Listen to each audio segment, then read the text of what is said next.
بسم اللہ الرحمن الرحیم۔ السلام علیکم ناظرین، حضرت عمر بن خطاب رضی اللہ تعالیٰ عنہ نے شریعت کو صرف اللہ کے بندوں پر نہیں بلکہ تمام مخلوق پر نافذ کر دیا تھا۔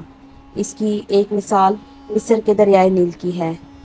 ناظرین، حضرت عمر بن خطاب رضی اللہ تعالیٰ عنہ کے دور خلافت میں ایک ایسا واقعہ رونما ہوا جس کو سن کر آپ بھی حیران رہ جائیں گے۔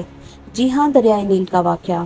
ناظرین، اس واقعے کی کیا حقیقت ہے اور یہ واقعہ کیا ہے، اور سیدنا عمر بن خطاب رضی اللہ تعالیٰ عنہ کے دور حکومت میں اس واقعے کے رونما ہونے کی تمام تفصیلات آج ہم آپ کو اس ویڈیو میں بتائیں گے کہ کس طرح حضرت عمر بن خطاب رضی اللہ تعالیٰ عنہ نے اپنے نیل میں ہاتھ ڈالا اور اس کا پانی آج تک اسی طرح جاری ہے۔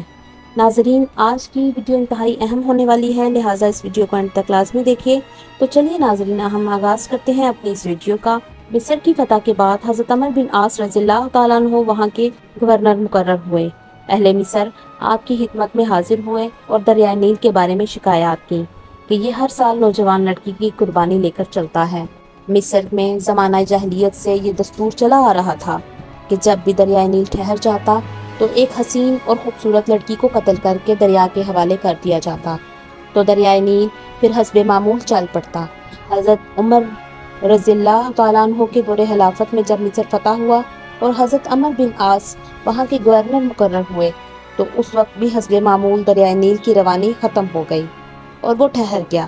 اس موقع پر حضرت عمر بن عاص سے لوگوں نے اس دستور کا ذکر کر کے اس کے مطابق عمل کی اجازت چاہی۔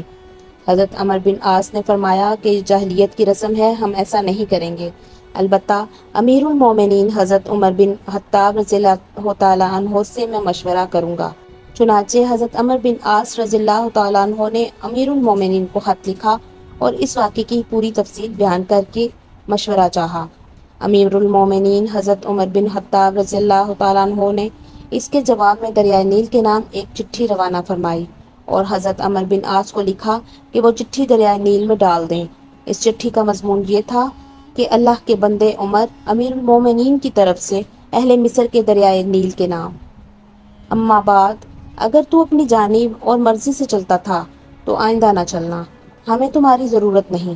اگر تو خدائے واحد و قہار کے حکم سے چلتا ہے تو وہ تجھے رواں رکھے گا، اور ہم اللہ تعالیٰ سے دعا کرتے ہیں کہ وہ تجھے رواں رکھے۔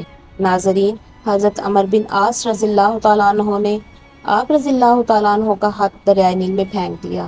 اہل مصر نے دیکھا کہ دریائے نیل کا پانی 16 ہاتھ تک بلند ہو گیا اور ایسا رواں ہوا کہ وہ آج تک اسی انداز میں رواں ہے۔ ناظرین، امید کرتی ہوں کہ آج کی ویڈیو آپ کو اچھی لگی ہوگی۔ اگر ویڈیو تھوڑی سی بھی اچھی لگی ہے تو ویڈیو کو لائک کر دیں اور اپنی رائے کا اظہار کمنٹ باکس میں لازمی کر دیں۔